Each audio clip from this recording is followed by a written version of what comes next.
السلام علیکم ورحمۃ اللہ وبرکاتہ۔ آج کے لیسن میں ہم لحن اور لحن کی اقسام کے بارے میں پڑھنے والے ہیں۔ رب اشرح لی صدری ویسر لی امری واحلل عقدۃ من لسانی یفقہوا قولی۔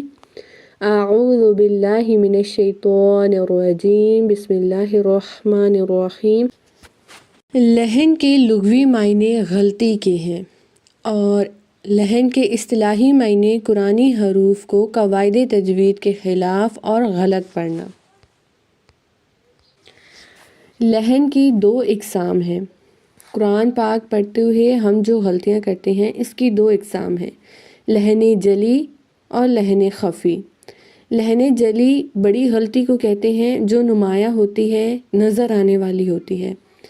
لحن خفی چھوٹی غلطی کو کہتے ہیں جو پوشیدہ ہوتی ہے، غیر نمایاں ہوتی ہے۔ تو اب ہم یہ دیکھیں گے کہ لحن جلی ہم کس طرح کر سکتے ہیں اور لحن خفی ہم کس طرح کرتے ہیں۔ لحن جلی وہ غلطی ہے جیسے ایک حرف کو دوسرے حرف میں تبدیل کر دینا۔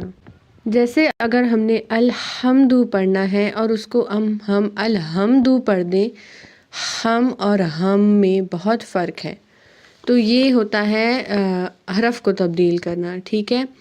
اسی طرح کسی حرف کو بڑھا دینا، جیسے کوئی حرف ایسا جسے ہم نے لمبا نہ کرنا ہو اور ہم اسے لمبا کر دیں، کھینچ دیں، تو یہ بھی لحن جلی میں آتا ہے۔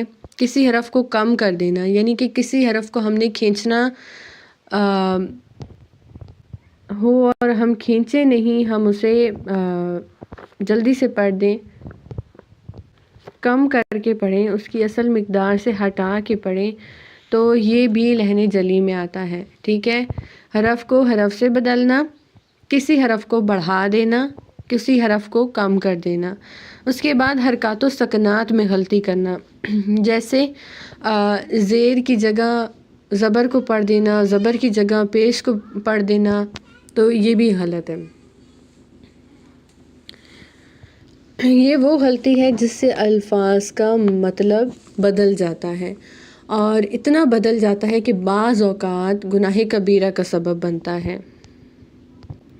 لحن جلی کے بارے میں ہمیں جو حکم ملتا ہے وہ یہ ہے کہ لحن جلی حرام درجے کی غلطی ہے، یعنی کہ اس غلطی کا کرنا حرام ہے۔ تو آپ خود ہی سوچیں کہ پھر ہمیں کتنا ضروری ہے کہ ہم تجوید سیکھیں تاکہ ہم ان حرام غلطیوں سے بچ سکیں۔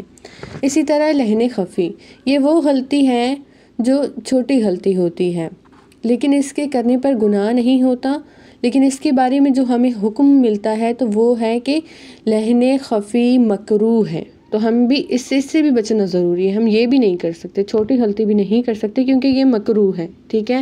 اب اس کی کیا ایگزامپلس ہیں؟ جیسے ہم نے را کو موٹا پڑھنا ہو اور ہم باریک پڑھ دیں، یا ہم نے را کو باریک پڑھنا ہو اور ہم موٹا پڑھ دیں۔ اس طرح جو ہے لحن خفی سے معنی تو نہیں تبدیل ہوتے، لیکن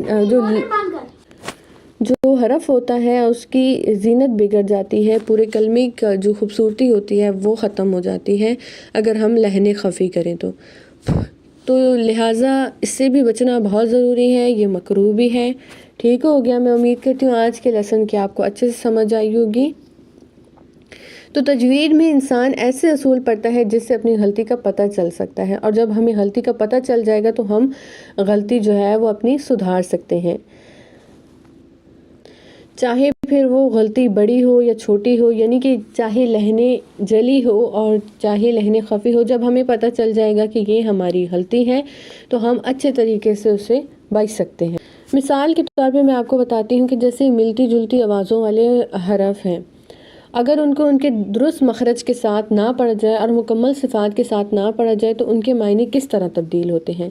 جیسے یہاں پہ دیکھ سکتے ہیں آپ کہ ہمارے پاس یہ اگزامپل دی گئی ہیں، تا سے بھی تین بن رہا ہے اور تو سے بھی تین بن رہا ہے۔ اب تا کو ہم باریک پڑھتے ہیں، تو کو ہم موٹا پڑھتے ہیں۔ اگر ہم تو کو بھی باریک پڑھ دیں تو اس کے معنی انجیر ہو جائیں گے، لیکن قرآن پاک میں اللہ تعالیٰ نے مٹی فرمانا ہے اور ہم اس کی جگہ انجیر پڑھ دیں تو کتنا غلط ہے۔ اسی طرح سمن کا مطلب قیمت ہے اور سمن کا مطلب گھی ہے۔ اب جو سمن ہے یہ سیٹی کے بغیر کا ہوتا ہے، لیکن سمن سین جو ہے اس میں سیٹی ہوتی ہے۔ اگر سیٹی سے پڑھیں گے تو اس کے معنی گھی ہو جائیں گے، اور اگر سیٹی کے بغیر پڑھیں گے تو اس کے معنی قیمت ہو جائیں گے۔ تو اس طرح سے یہ جو معنی ہیں چینج ہوتے ہیں۔ اب یہاں پہ آپ دیکھ لیں کہ اسم، یہاں پہ سا کو نرمی سے پڑھنے سے اس کے معنی گناہ ہوں گے، لیکن اگر ہم اسے کو سختی سے پڑھیں، سین کی طرح پڑھیں، اسم پڑھ دیں تو اس کے معنی جو ہیں وہ نام ہو جائیں گے، تو بہت ہی چینج ہو جائیں گے۔ تو انشاءاللہ تعالی ہم نے بہت ہی اچھی طریقے سے تمام مخارج اور تمام صفات کو سیکھنا ہے تاکہ ہم یہ غلطیاں نہ کریں۔ السلام علیکم ورحمۃ اللہ وبرکاتہ۔